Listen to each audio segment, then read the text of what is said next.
হ্যাঁ শুরু। আসসালামু আলাইকুম রহমতুল্লাহ। এশিয়া মহাদেশের ভিতরে সবথেকে ইসলামপন্থী বড় দল বাংলাদেশ জামাতে ইসলামীর পক্ষ থেকে আমরা ঢাকা জেলার পক্ষ থেকে আয়োজিত এই যে কর্মী সমাবেশের আগামীকাল শুক্রবার সকাল 9 ঘটিকায় কর্মী সমাবেশ শুরু হবে।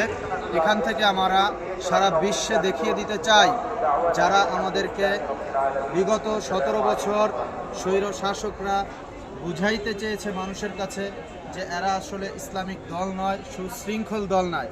আমরা সারা বিশ্বকে দেখিয়ে দিতে চাই এই কর্মী সমাবেশ থেকে যে সারা পৃথিবীর ভিতরে যদি কোনো বড় ইসলামিক দল থাকে, সুসংগঠিত সুরক্ষিত কোনো সুসংগঠিত দল থাকে, সেটা হচ্ছে বাংলাদেশ জামাতে ইসলামী, যার ছায়াতলে এত বড় কর্মী সভা আমরা করছি, যা পৃথিবীর ইতিহাসে এত সুন্দর করে সুশীল করে এত সুন্দর আয়োজন করে বিশৃঙ্খলা এড়িয়ে কেউ করতে পারেনি আজ পর্যন্ত।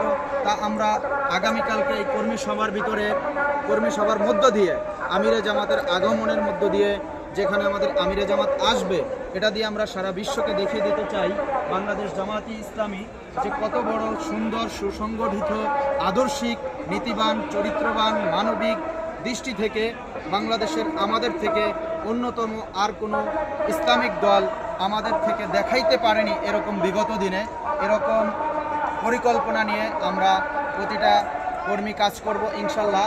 আমাদের প্যান্ডেলের যে অবস্থা, এত সুন্দর ব্যবস্থা বিগত দিনে কেরানীগঞ্জের মাটিতে হয়েছে কিনা আমাদের সন্দেহ আছে।